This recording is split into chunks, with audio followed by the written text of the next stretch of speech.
The Lord said there's going to be one final revival, one last revival before His return.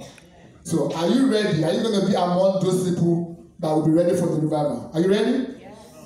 That's why we have this meeting, to bring the awareness to people, to let them know that there's going to be one final revival. I know that so many of us, we go on there, repent, Jesus is coming back, fantastic. But we are here as Christians to talk to ourselves that, listen, there's going to be one final revival. And we need to know that in every revival, God always prepares some remnant. Yeah. People that will go, that will carry the torch, that will carry the fire, that will be the main people. Amen. Amen. I always tell people this thing, in case you've never heard it from my mouth. Listen very well. God and Jesus Christ did not die on the cross to raise a Superman. Anyone agree with me? No, maybe you didn't get it. Jesus Christ did not die on the cross to raise a Superman. What does that mean? You know, Jesus did not die so that there will be only this one man or this one person that will be going all over the place, and anywhere he goes, that's where we believe that there's a revival. No, he didn't do that. He died so that each one of us can carry that fire and become the lightning in the fire anywhere we go. Amen. Amen. Praise the Lord. So there shouldn't be only one person that will feel that, oh, he's the only one that carries the anointing. No, it's not in the agenda of God. Because if that is in the agenda of God, that means that the death of Jesus Christ was in vain. Because this is what used to happen in the Old Testament. Once in a while, God will pick one individual to lead the people.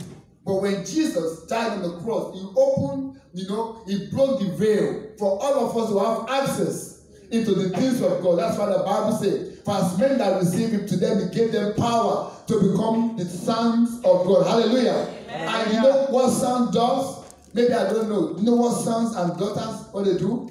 You don't know? Okay, let me tell you about myself. When I was younger, nobody had access to my father's money. Nobody knows where my father keeps his money. Only me. And nobody goes there to steal the money. Only me. Hallelujah. No one goes there to steal the money, only myself. And when I steal the money, I take it out. And when I come back, they will be threatening, they will be smacking, spanking, and they see it tomorrow, I will still go there to go and steal more. Hallelujah. Amen. I know you've never done it before. So see how you are looking at me. I know you are very holy. But that was me. Amen.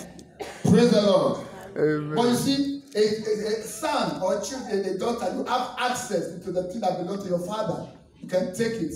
Other people don't have it. So when Jesus said, I make you the sons and daughters, it's like we have access to everything that belongs to the Father. Amen. Amen. Amen. Amen. Praise the Lord. Hallelujah. So that's the first thing.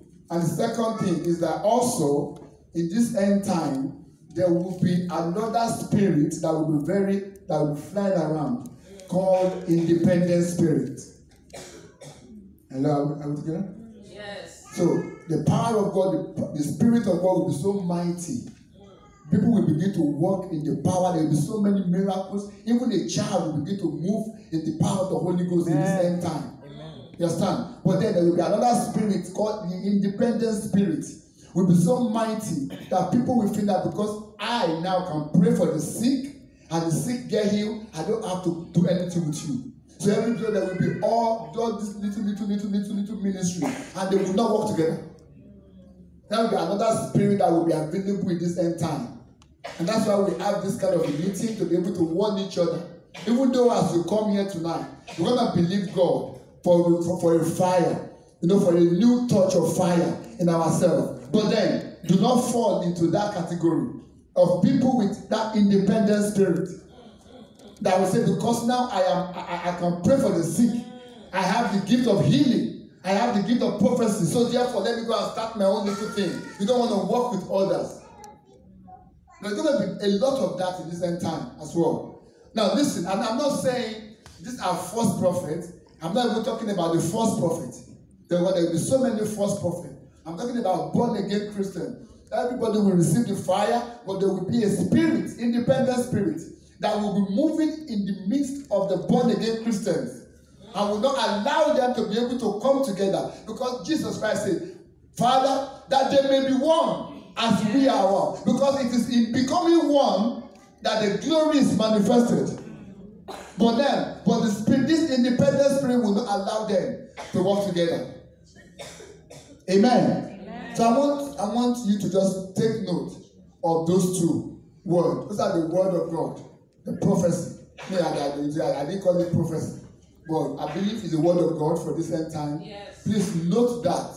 Very crucial. There will be mighty move of God.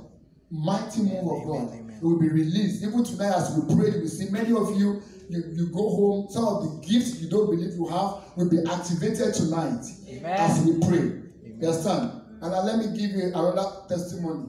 You know, we went to Denmark. We were in Denmark for almost 2 years of our life.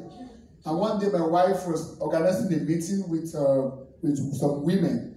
And they gathered, they were praying. So when they were about to finish it, I said I was going to go there for the last 30 minutes to pray for them. Why? Because a prophet said something. Maybe you know him, Prophet Sadu. He said something. He said God spoke to him that there will be 3 major gifts I will be given to women. He said the gift, the kind of the anointing of what's it called? Deborah, anointing of Anna, prophetic intercessor. And he said that there will be another one, prophetic worship. So that God wants to release these 3 gifts.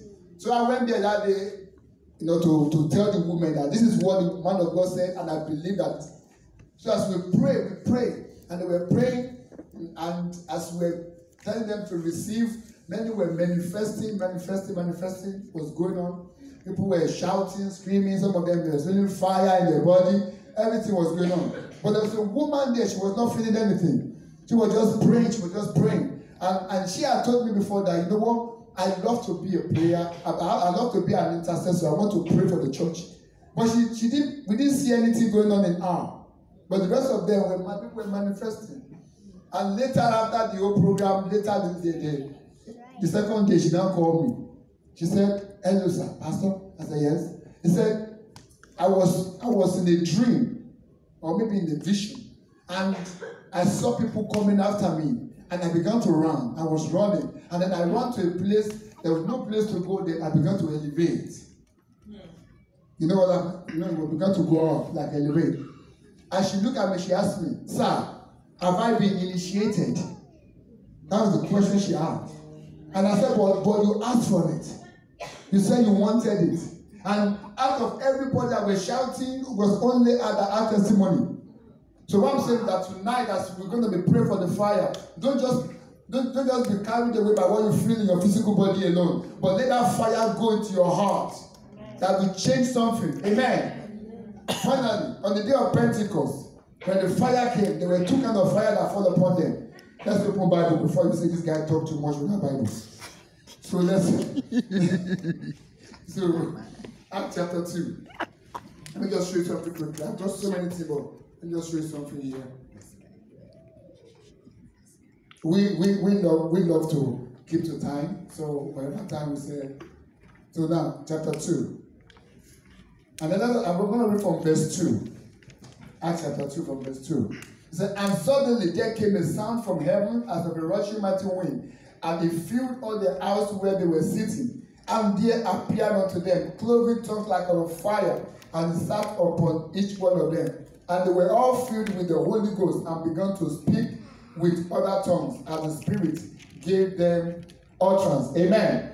Now, you see that the verse 3 said, a cloven tongue of fire sat upon them, and then they were filled. So the one that sat upon them and the one that filled them. So there were 2 experiences they had that day. Understand? The one that came upon them, the one that comes upon you, that is the one that you're going to use, to do the work of the ministry. But the one that is in you is the one that's supposed to work in you, like break everything that is in you that is not of God. Amen. Some of us, we have different character in us that God needs to burn and destroy. It could be anger. It could be unforgiveness. You understand? That is in us. But even though the fire will come upon you, but when the fire come upon you, it's not enough, because that fire that come upon you is going to expose your character to the world. Yes. Amen. That's why you see someone like Moses that refused to deal with the inner anger. When the time came that was supposed to lead the people to the land of Israel, what happened to the Canaan land? What happened to him? He fell. Why? Because of anger. So whatever, so that's why the fire, when they come to you, don't let it just come upon you to make you feel like, oh, I'm feeling hot, I'm feeling like I'm burning. Yeah, it's good to feel that, but let it go into you as well. Let it change, break everything, the character in you that is gonna, someone said, the gift of God, I mean the fire or whatever, the anointing can take you to the top. He said, but your character will maintain it. So when you receive the fire tonight, don't let it just come upon you and just shout, but let it go through you, inner side, let it melt and break and destroy everything in us that is not of God. Amen. Whatever it is there, whatever. I don't know you, but you know yourself more. But sometimes I'm with my wife and I would have done something like just get angry. I should just say, hey, man of God. And I'm looking at it and saying, that's true. Man of God, yes. Because you realize that you have this anger in you.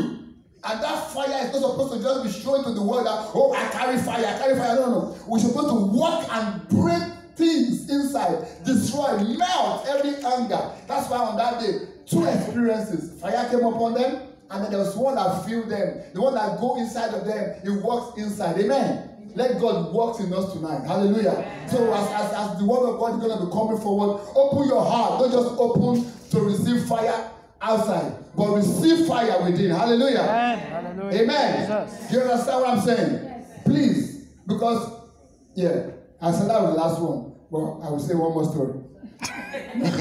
Right up. There was one of our colleagues, it's an evangelist. So one day we're going to have an evangelistic program, and some of our people were going to go there. And there was this particular lady that normally come outside with us for evangelism on the street. She is a very, very lovely lady. And she too went for the program. And the purpose of the program is the guy was going to do impartation, to impart them with the fire, which was good. It was awesome. That I didn't go, but I saw some of the video. It was glorious that when they leave that place, the girl was so filled with the fire of the Holy Ghost, before he couldn't even preach to people without help. But now, when she was going, she got on the train and began to preach. The fire came was so much. So later, about a month later, I called her. I said, how are you? She was telling me about this, a friend that was planning to get married. And I said, okay. And then suddenly she called me back later. This friend now is now accusing her that maybe, because of that. And she said, oh, my friend has been accusing me. I'm going to fight her. This is the person that was talking about fire, that had fire before. As I'm saying, don't let the fire just jump on you. Let it work in you. Amen. Let it work in you, in us. Let it work in us. So and I spent almost like 30 minutes to tell her, oh, as a Christian, you have to change your character. I preached for 30 minutes on the phone. My voice was going.